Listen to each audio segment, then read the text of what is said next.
लाखों साल पहले इंसान धरती पर मौजूद था, लेकिन भाषा अभी जन्मी नहीं थी। आदि मानव जंगलों में रहते थे। वे बोलते नहीं थे।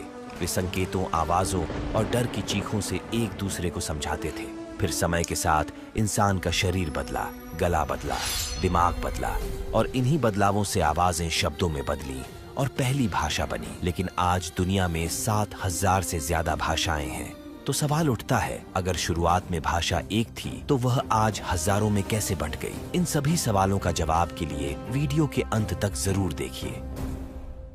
और अगर आप ऐसी रोचक और रिसर्च की हुई डॉक्यूमेंट्री पसंद करते हैं तो चैनल को सब्सक्राइब जरूर करिए, क्योंकि ऐसी डॉक्यूमेंट्री बनाने में हमें घंटों मेहनत और रिसर्च करनी पड़ती है। भाषा की कहानी की शुरुआत होती है आज से 40 लाख साल पहले, पूर्वी अफ्रीका के घने जंगलों में। यहाँ हमारे पूर्वज जी रहे थे। वे हम जैसे नहीं दिखते थे, लेकिन वे हमारी तरह 2 पैरों पर चलने लगे थे। उनके पास सब कुछ था, ताकत थी, परिवार था और जंगल की समझ थी। लेकिन उनके पास एक चीज नहीं थी, वह शब्द था। बोलने की शक्ति नहीं थी। क्यों? क्या उनका दिमाग कमजोर था? नहीं, कमी दिमाग में नहीं, कमी उनके गले में थी। विज्ञान बताता है कि उस समय इंसान का कंठ, वॉइस बॉक्स, गले में बहुत ऊपर होता था। इसी वॉइस बॉक्स की वजह से हम मानव बोल सकते हैं, क्योंकि आज वह गले के नीचे है और बाकी जीव में ऊपर होते हैं, बिल्कुल आज के चिंपांजी जैसा। कुदरत ने उन्हें यह डिजाइन एक खास फायदे के लिए दिया था। वे नदी में मुंह डालकर एक ही समय में पानी पी सकते थे और सांस ले सकते थे। आज हम आधुनिक इंसान ऐसा नहीं कर सकते। अगर हम कोशिश करेंगे तो पानी फेफड़ों में चला जाएगा। यह जंगल में जिंदा रहने के लिए एक बेहतरीन सुविधा थी। तो यह एक वरदान था। यही वरदान उनका सबसे बड़ा श्राप बन गया। कंठ ऊपर होने की वजह से उनकी जीभ को घूमने की जगह ही नहीं मिलती थी। उनका गला एक लॉक लगा हुआ पिंजरा था। वे चाहकर भी आज जैसे पू या खाना पीना को साफ अक्षर नहीं बोल सकते थे। वे सिर्फ जानवरों की तरह चीख सकते थे। सब कुछ ठीक चल रहा था, जब तक कि मौसम ने धोखा नहीं दिया। अचानक अफ्रीका की जलवायु बदली। घने जंगल सूखने लगे और उनकी जगह ले ली मीलों दूर तक फैली 6 फीट ऊंची घास ने। यही वो पल था जब उनकी खामोशी उनकी मौत बन गई। पेड़ों पर तो वे इशारों से बात कर लेते थे, लेकिन इस ऊंची घास में इशारे दिखाई देना बंद हो गए। जरा सोचिए, एक आदिमानव घास के बीच खड़े हैं। 10 कदम दूर एक शेर उसी घास के मैदान में खड़ी दूसरी आदिमानव की तरफ बढ़ रहा है और पहले आदिमानव उसे बताना चाहते हैं कि बाघ तुम्हारे तरफ आ रहा है, लेकिन पहली आदिमानव के गला उसे बोलने नहीं देता। वह सिर्फ चिल्लाते हैं और वो चिल्लाना उसे बचा नहीं पाता। उस ऊंची घास के मैदान में हमारे पूर्वजों को एक कड़वा सच समझ आ गया था कि अगर जिंदा रहना है तो इस अगले के पिंजरे को तोड़ना होगा। उन्हें अब पानी पीने की सुविधा नहीं, उन्हें आवाज चाहिए थी, शब्द और भाषा चाहिए था, जिससे वह अपने तकलीफ को दूसरे के साथ साझा कर सके। लेकिन यह बदलाव रातों रात नहीं होने वाला था। नेचर उन्हें बोलने की शक्ति देने से पहले उनके हाथ में एक ऐसा हथियार देने वाली थी जो अंधेरे को हमेशा के लिए मिटा देगा। वह हथियार क्या था और उसने कैसे इंसान को पहली बार गुनगुनाना सिखाया? लेकिन उससे भी बड़ा सवाल यह है, जब इंसान ने पहली बार सिर्फ आवाज नहीं बल्कि सेंटेंस बोला, तो वह पहला सेंटेंस क्या था? तो वह हथियार क्या था जिसने इंसान को बोलने की शक्ति देने वाला था? वह कोई पत्थर का भाला नहीं था और न ही कोई नुकीला हथियार। वह थी आग। आज से करीब 18 लाख साल पहले एक नई प्रजाति का उदय हुआ। होमो इरेक्टस ये पहले लोग थे जिन्होंने उस लाल दानव यानी आग को काबू करना सीख लिया था। लेकिन आग ने भाषा को कैसे जन्म दिया? यहां विज्ञान एक बहुत ही दिलचस्प मोड़ लेता है। आग से पहले इंसान कच्चा मांस और कंदमूल खाता था। उसे चबाने और पचाने में ही दिन के 6 घंटे निकल जाते थे। पका हुआ खाना ज्यादा नरम था, ज्यादा जल्दी पचता था। वैज्ञानिक गणनाओं के मुताबिक पके खाने से इंसान को 30 से 40% ज्यादा ऊर्जा मिलने लगी। अब यह ऊर्जा पेट में नहीं रुकती थी, वह सीधे दिमाग तक पहुंचने लगी। और यही वजह है कि पहले इंसानों का दिमाग लगभग 400 से 500 सीसी का था और बाद में यह बढ़कर 1200 से 1400 सीसी तक पहुंच गया, यानी दिमाग का आकार लगभग 3 गुना बढ़ गया। अब वे सिर्फ पेट के बारे में नहीं बल्कि दुनिया के बारे में सोच सकते थे। लेकिन आग ने सिर्फ दिमाग नहीं बढ़ाया, उसने हमें वक्त दिया। जरा उस दौर की रात के बारे में सोचिए। आग से पहले सूरज डूबते ही इंसान डर कर पेड़ों पर छिप जाता था। अंधेरे में बोलना मना था, क्योंकि आवाज सुनकर जानवर हमला कर सकते थे। रात मतलब सन्नाटा। लेकिन आग ने उस सन्नाटे को तोड़ दिया। अब वे जमीन पर सुरक्षित थे। आग की लपटों ने शेरों को दूर रखा और इसी आग के चारों तरफ दुनिया का पहला सोशल क्लब बना।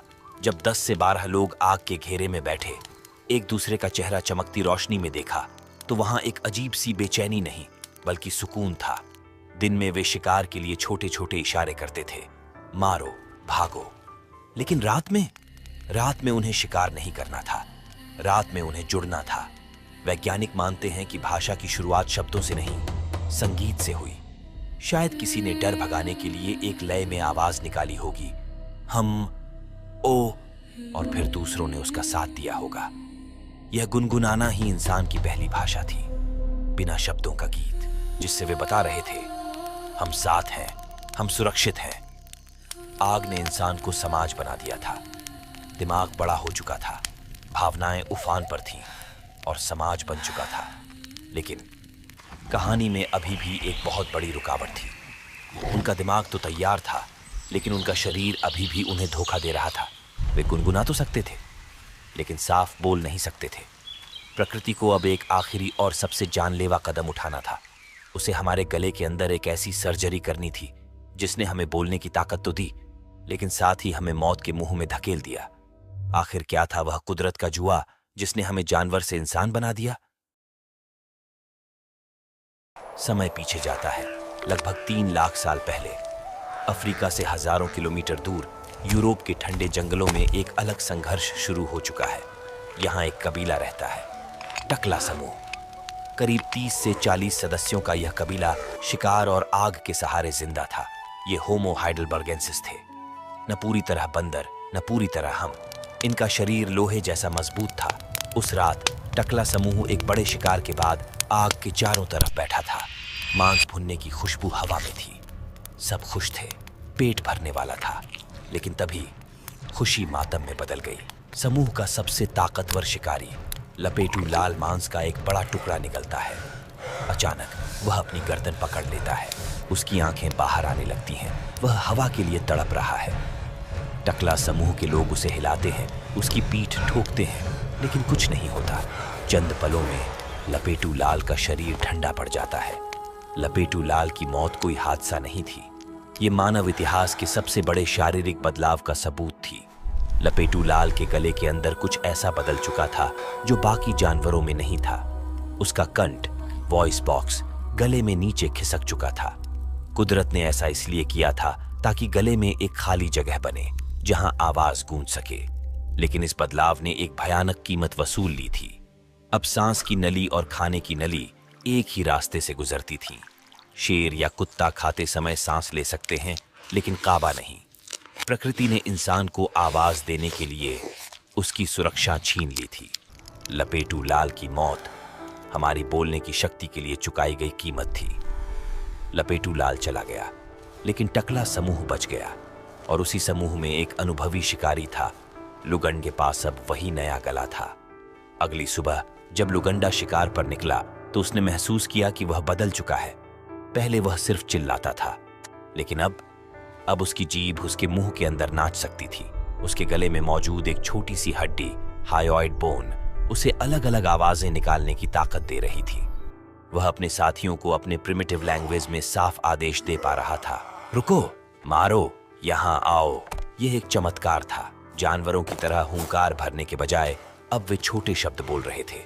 इस नई शक्ति ने जोरा समूह को जंगल का राजा बना दिया। लेकिन कहानी यहां खत्म नहीं होती। लुगंडा के पास गला, हार्डवेयर तो आ गया था, लेकिन दिमाग, सॉफ्टवेयर अब भी पुराना था। उस शाम आरुक ने नदी के पार देखा। आसमान काला हो रहा था। एक बड़ा तूफान आने वाला था। वह अपने समूह को चेतावनी देना चाहता था, कल बहुत बारिश होगी, हमें गुफा छोड़कर ऊंचे पहाड़ पर जाना चाहिए। वह मुड़ा, उसने मुंह खोला, लेकिन शब्द बाहर नहीं आए। वह सिर्फ इतना बोल पाया, प्रिमिटिव लैंग्वेज में पानी, पानी। उसकी भाषा में कल, शायद या योजना जैसे शब्द ही नहीं थे। समूह को लगा उसे प्यास लगी है। वे उसकी चेतावनी समझ नहीं पाए। लुगंडा के पास आवाज थी, लेकिन बात पूरी नहीं थी। वे समूह में होकर भी अकेले थे। कुदरत ने उन्हें बंदूक दे दी थी, लेकिन गोलियां अभी भी मौजूद नहीं थी। वो गोलियां, वो शब्द, वो व्याकरण उन्हें कब और कैसे मिले? इसके लिए उनके खून में एक धमाका होना बाकी था, एक ऐसा धमाका जो 70,000 साल बाद होने वाला था। अब यह तय करने की घड़ी थी कि कौन सा रास्ता इस कबीले को आगे ले जाएगा। लगभग 70,000 साल पहले इस समूह की किस्मत अब दो अलग अलग तरह की सोच के हाथ में थी, और सवाल यह था, क्या उनमें से कोई आने वाले कल को इंसानों की तरह बोल पाएगा? एक तरफ है फरमुंडा, वह पुराना इंसान है। उसके शरीर लोहे जैसे हैं। वह एक निडर शिकारी है। जब वह शेर को देखता है तो बिना पलक झपकाए उस पर कूद पड़ता है।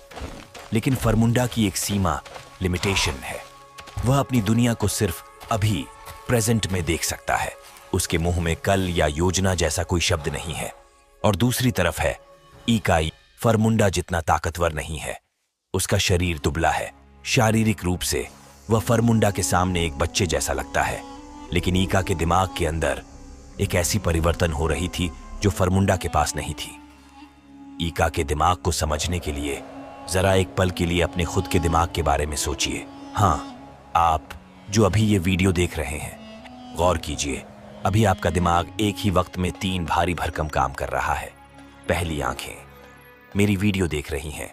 दूसरी चीज, कान मेरी आवाज और बैकग्राउंड म्यूजिक सुन रहे हैं। तीसरी है, और सबसे इंपॉर्टेंट, लॉजिक।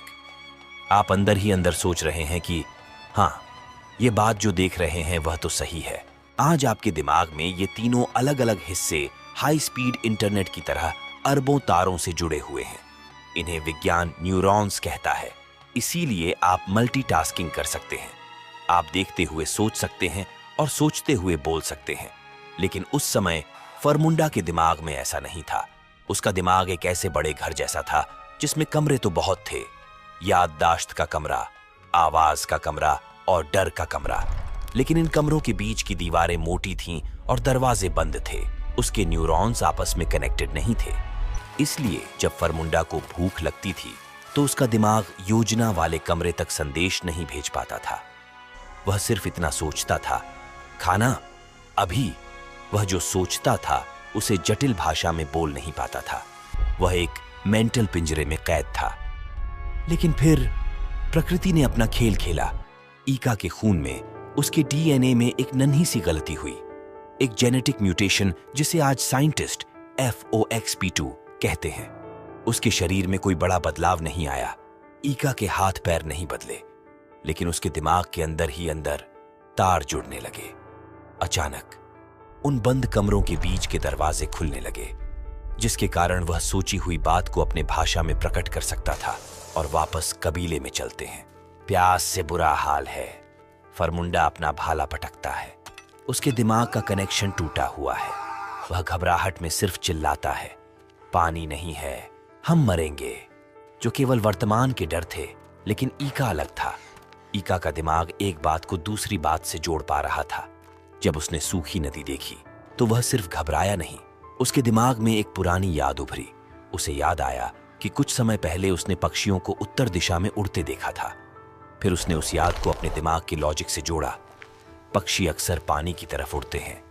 ईका खड़ा होता है और इतिहास में पहली बार एक इंसान अभी से आगे सोचता है। वह हाथ उठाकर कहता है, मुझे याद है, पक्षी उत्तर की ओर गए थे। अगर हम कल सूरज निकलने पर उनके पीछे चलेंगे तो हमें पानी मिल सकता है। सन्नाटा छा जाता है। क्या यह सिर्फ एक कहानी है? नहीं, जमीन के नीचे दबे सबूत यही गवाही देते हैं। ठीक इसी समय 70,000 साल पहले हमें खुदाई में अचानक जटिल औजार, कॉम्प्लेक्स टूल्स मिलने लगते हैं। इंसान ने हड्डियों से सुइयां बनाई, पत्थरों पर नक्काशी की। क्यों? क्योंकि जो दिमाग जटिल वाक्य, कॉम्प्लेक्स सेंटेंसेस बना सकता है, वही दिमाग जटिल हथियार बनाने की योजना भी बना सकता है। भाषा ने उन्हें एक सुपर पावर दी थी। सहयोग फरमुंडा अकेले लड़ता था, लेकिन ईका की भाषा ने 40 लोगों को एक परिवार बना दिया। अब वे एक दूसरे से वादा कर सकते थे, वे अपनी योजनाएं साझा कर सकते थे। ईका की उस नई भाषा के साथ इंसान ने अफ्रीका के सूखे को हरा दिया। अब वे रुकने वाले नहीं थे। अब सवाल यह है, जब ईका के समय एक ही भाषा बोली जाती थी, तो फिर आज इंग्लिश, रशियन, संस्कृत और हर देश की सैकड़ों भाषाएं कैसे पैदा हुईं? ईका की उस नई सोच और जुड़े हुए न्यूरॉन्स ने इंसान को बचा तो लिया, लेकिन यही सफलता उनकी नई मुसीबत बन गई। हजारों साल बीत गए। ईका का वह छोटा सा कबीला अब हजारों लोगों की एक विशाल आबादी बन चुका था। अफ्रीका के संसाधन कम पड़ने लगे। एक ही नदी पर हजारों लोग। झगड़े फिर शुरू होने वाले थे। प्रकृति का इशारा साफ था, हिलो या मरो। अब इंसान को अपना पहला घर, अपना पालना यानी अफ्रीका छोड़ना था। लेकिन वे कहां जाते? उनके सामने पूरी दुनिया का नक्शा ब्लैंक पड़ा था। यह मानव इतिहास का सबसे भावुक पल था। कल्पना कीजिए उस आखिरी रात की। ये हजारों लोग एक ही आग के पास बैठे थे। ये सब एक ही भाषा बोलते थे। वैज्ञानिक इसे प्रोटो इंडो यूरोपियन कहते हैं ये वो दादा भाषा थी जिससे आज की आधी दुनिया की बोलियां निकली हैं। लेकिन अगली सुबह रास्ते अलग हो गए। एक बड़े समूह ने कहा, हम उत्तर नॉर्थ की तरफ जाएंगे जहां सफेद पहाड़ हैं। दूसरे समूह ने कहा, हम सूरज की दिशा में ईस्ट की तरफ यानी ईरान और भारत की ओर जाएंगे। वे रोए, गले मिले और अलग हो गए। उन्हें नहीं पता था कि अब वे दोबारा कभी नहीं मिलेंगे, और उन्हें यह भी नहीं पता था कि अब मौसम उनकी जुबान बदलने वाला है। जो समूह उत्तर की तरफ गया, यूरोप और बर्फीले इलाकों की ओर, उसे एक नए दुश्मन का सामना करना पड़ा, कड़ाके की ठंड। यहाँ विज्ञान चुपचाप काम करता है।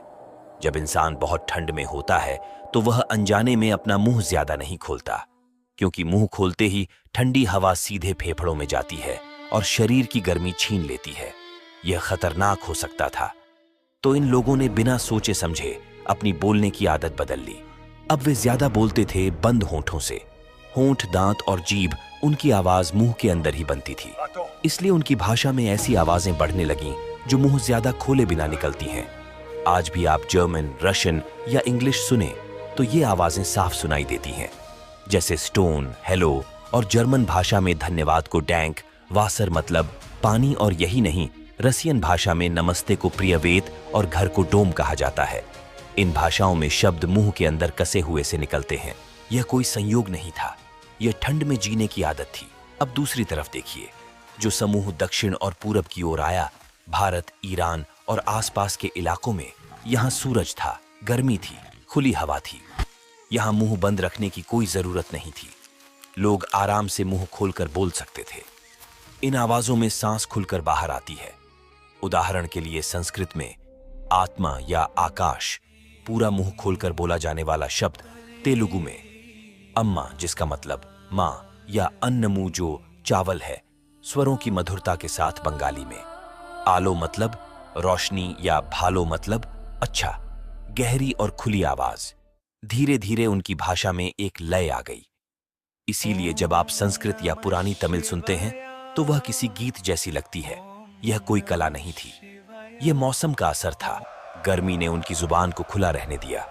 अब इंसान पूरी दुनिया में फैल चुका था। बर्फ में, रेगिस्तान में, जंगलों में, हर जगह अलग अलग बोलियां गूंज रही थीं। लेकिन अभी भी एक कमी थी। ये शब्द हवा में थे, बोले और गायब हो गए। इंसान के पास अपनी यादों को सुरक्षित रखने का कोई तरीका नहीं था। अब सवाल यह नहीं था कि इंसान बोल सकता है या नहीं। सवाल यह था, क्या वह अपनी कही हुई बात हमेशा के लिए बचा पाएगा? हजारों साल गुजर चुके थे। लगभग 5000 साल पहले मेसोपोटामिया की धरती पर इंसान ने पहली बार शहर बनाया। उस शहर का नाम था उरुक। यहाँ का बाजार आज के दिल्ली के चांदनी चौक या मुंबई के बाजार जैसा व्यस्त था। हर तरफ शोर था। भेड़ ले लो, तांबा ले लो, अनाज ले लो। लेकिन इस शोर के बीच एक बहुत बड़ी मुसीबत खड़ी हो गई। व्यापार इतना बढ़ गया था कि लोगों का दिमाग अब साथ नहीं दे रहा था। छोटे गांव में याद रखना आसान था कि फलाने ने मुझसे 2 बोरी अनाज उधार लिया है। लेकिन शहर में, यहां हजारों अजनबी थे।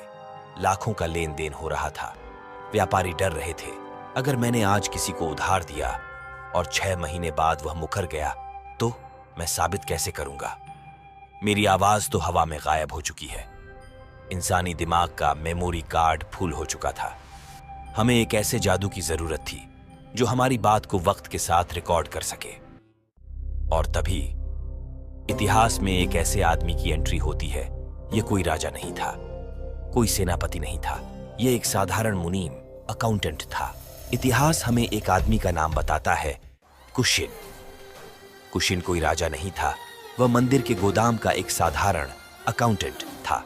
शाम हो चुकी थी। कुशिन परेशान था। उसके पास हजारों बोरियां आई थीं, लेकिन उसका हिसाब मिल नहीं रहा था। दिमाग काम नहीं कर रहा था। कितनी बोरियां आईं, कितनी गईं, उसी हताशा में कुशिन ने पास पड़ी गीली मिट्टी का एक टुकड़ा उठाया। उसने एक लकड़ी की तीली रीड ली और उस पर अनाज का चित्र बनाने के बजाय एक निशान सिंबल बना दिया और उसके आगे गिनती के लिए लकीरें खींच दी। यह दुनिया की पहली एक्सेल शीट थी। लोग सोचते हैं कि इंसान ने सबसे पहले कविता या प्रेम पत्र लिखा होगा। जी नहीं, इंसान ने सबसे पहले हिसाब लिखा था। लेकिन शुरुआत में एक दिक्कत थी। वे सिर्फ चीजों के चित्र बना रहे थे। अगर पैर लिखना है तो पैर का चित्र बनाओ, अगर सूरज लिखना है तो गोला बनाओ। लेकिन आप प्यार, गुस्सा या जाना का चित्र कैसे बनाएंगे? भावनाओं का कोई चेहरा नहीं होता। तब इंसानी दिमाग ने एक और छलांग लगाई। देखिए कैसे। उन्होंने मुंह का चित्र बनाया और उसके पास रोटी का चित्र बनाया। जब मुंह और रोटी मिलते हैं तो क्या बनता है? खाना। फिर उन्होंने आंख का चित्र बनाया और उसके नीचे पानी की लकीरें खींची। आंख से पानी गिरना यानी रोना। यह कमाल का आइडिया था। इसे नाम दिया गया क्यूनिफॉर्म। अब मिट्टी की वो पट्टियां सिर्फ सामान की लिस्ट नहीं थी, उसे पत्र के रूप में भी व्यवहार होने लगा। ये जादुई तकनीक पूरी दुनिया में फैल गई। पश्चिम में मिस्र के राजाओं ने इसे देखा, लेकिन उन्होंने कहा, हम मिट्टी पर नहीं लिखेंगे, मिट्टी टूट जाती है। मिस्र के राजाओं को अमर होना था, इसलिए उन्होंने अपनी भाषा को पत्थर पर खोदा। इसे कहा गया हायरोग्लिफिक्स। उनका मानना था कि जब तक राजा का नाम पत्थर पर लिखा रहेगा, उसकी आत्मा जिंदा रहेगी। वहीं पूरब में चीन के राजाओं ने अलग रास्ता चुना। उन्हें हिसाब या अमरता नहीं चाहिए थी, उन्हें भविष्य जानना था। उन्होंने कछुए की हड्डियों पर अपने सवाल लिखे और उन्हें आग में तपाया। वहां भाषा भविष्यवाणी का जरिया बन गई। जब मेसोपोटामिया मिट्टी पर शब्दों को अमर बना रहा था, जब मिस्र पत्थरों पर हायरोग्लिफिक्स उकेर रहा था, तो सवाल उठता है, उसी समय भारत क्या कर रहा था? क्या भारत अनपढ़ था या फिर ऐसी लिपि लिखी जिसे दुनिया आज तक पढ़ नहीं पाई? समय के पहिया घुमा और कहानी अब पहुंच चुकी है हमारे अपने घर भारत में। 5000 साल पहले जब मेसोपोटामिया और मिस्र अपनी कहानियां लिख रहे थे, तब भारत में सिंधु घाटी सभ्यता अपने चरम पर थी। हमारे पास बड़े शहर थे, ड्रेनेज सिस्टम था और हां, हमारे पास लिपि, स्क्रिप्ट भी थी। हड़प्पा की खुदाई में जिन पर कुछ लिखा है, हजारों टैबलेट मिली हैं। इन्हें मुहरें कहते हैं। इन पर एक जानवर का चित्र होता था, जैसे एक सींग वाला बैल, और उसके ऊपर कुछ अजीब से अक्षर लिखे होते थे। ये मुहरें उस जमाने के बारकोड या आईडी कार्ड जैसी थीं। व्यापारी इसे अपने सामान पर लगाते थे ताकि पता चले कि सामान किसका है। मतलब साफ है, हड़प्पा के लोग पढ़ना लिखना जानते थे। तो फिर समस्या क्या है? हमने मिस्र की भाषा पढ़ ली, लेकिन अपने ही देश की भाषा क्यों नहीं पढ़ पाए? इसके 3 बड़े कारण हैं। कोई डिक्शनरी नहीं मिली। मिस्र की भाषा हम इसीलिए पढ़ पाए क्योंकि हमें एक पत्थर मिला जिस पर एक ही बात 3 भाषाओं में लिखी थी। लेकिन सिंधु घाटी में हमें ऐसा कोई पत्थर नहीं मिला। हमारे पास ताला है, लेकिन चाबी नहीं है। बहुत छोटे मैसेज हड़प्पा के लोग लंबी किताबें नहीं लिखते थे। उनकी मुहरों पर औसतन सिर्फ 5 से 6 अक्षर लिखे हैं। यह ऐसा है जैसे आपको किसी अनजान भाषा का सिर्फ एक छोटा सा ट्वीट पढ़ने को मिले और आपसे कहा जाए कि पूरी भाषा का व्याकरण बताओ। यह नामुमकिन जैसा है। तीसरी चीज चित्र या अल्फाबेट। इस लिपि में करीब 400 से ज्यादा चिन्ह हैं।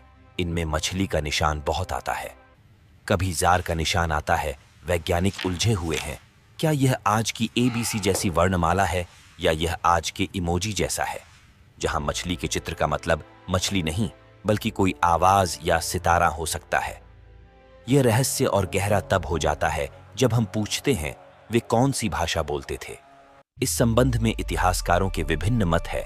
कुछ दक्षिण भारत के इतिहासकार कहती है कि यह प्राचीन तमिल, द्रविडियन जैसी भाषा है, क्योंकि मछली के निशान को पुरानी तमिल में मीन कहते हैं, जिसका एक मतलब तारा भी होता है।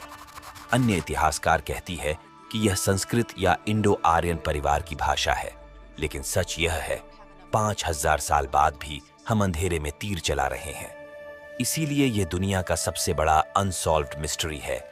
लेकिन असली रहस्य यह नहीं है कि हम उसे पढ़ नहीं पाए। असली रहस्य तो अब शुरू होता है। लगभग 1900 ईसा पूर्व के आसपास हड़प्पा सभ्यता खत्म हो गई और उसके बाद भारत के इतिहास में एक अजीब घटना घटी। अगले 1500 सालों तक हमें भारत में एक भी लिखी हुई किताब, पत्थर या शिलालेख नहीं मिलता। जरा सोचिए, पूरी दुनिया लिख रही थी, लेकिन भारत जो ज्ञान का केंद्र था, उसने लिखना बंद कर दिया। क्यों? क्या हमारे पूर्वज लिखना भूल गए थे? क्या वे अनपढ़ हो गए थे? जी नहीं, उन्होंने जानबूझकर एक ऐसा फैसला लिया था जिसने दुनिया को चौंका दिया। उन्होंने कहा, हम अपने ज्ञान को मिट्टी या पत्थर पर भरोसा करके नहीं छोड़ेंगे, हम इंसान को ही किताब बना देंगे। हमारे ऋषियों ने एक बहुत बड़ा खतरा भांप लिया था। उन्होंने देखा कि मिट्टी की पट्टियां टूट जाती हैं, पन्ने गल जाते हैं, तक्षशिला और नालंदा की लाइब्रेरियां जलाई जा सकती हैं, तो ज्ञान को अमर कैसे करें? उन्होंने एक तकनीक बनाई, श्रुति और स्मृति। इसे आसान भाषा में समझिए। यह दुनिया का पहला ऑडियो रिकॉर्डिंग सिस्टम था। गुरुकुल में गुरु अपने शिष्य को वेद का मंत्र सिखाते, लेकिन यह रटना नहीं था, यह कोडिंग थी। हर मंत्र का एक टोन था, एक पिच थी, जैसे संगीत के सुर होते हैं। पिता ने बेटे को सुनाया, बेटे ने अपने बेटे को। बिना एक शब्द लिखे हजारों साल तक लाखों मंत्र पीढ़ी दर पीढ़ी दिमाग से दिमाग में कॉपी पेस्ट होते रहे। इसे मौखिक परंपरा या ओरल ट्रेडिशन कहते हैं। इस सिस्टम की ताकत देखिए। मेसोपोटामिया की मिट्टी की पट्टियां टूट गईं, मिस्र के कागज गल गए, लेकिन भारत के वेद, वे आज भी वैसे के वैसे हैं। आज 3500 साल बाद भी जब कोई दक्षिण भारत का पुजारी और उत्तर भारत का पुजारी एक साथ मंत्र बोलते हैं, तो उनके उच्चारण में रत्ती भर का भी फर्क नहीं होता। ये इंसान की याददाश्त का सबसे बड़ा चमत्कार है। और यही नहीं, जब दुनिया के दूसरे हिस्से ज्ञान को मिट्टी और पत्थर पर लिखने में लगे थे, उसी समय भारत में एक और भी बड़ा प्रयोग चल रहा था। लगभग 500 ईसा पूर्व भारत में पाणिनि नाम का एक व्यक्ति भाषा के अंदर उतर चुका था।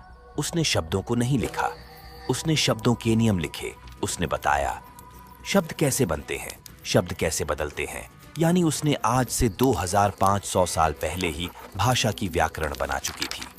उसकी रचना अष्टाध्यायी, लगभग 4000 छोटे सूत्र, इतने सटीक कि आज के कंप्यूटर वैज्ञानिक कहते हैं यह दुनिया का पहला फॉर्मल ग्रामर सिस्टम था।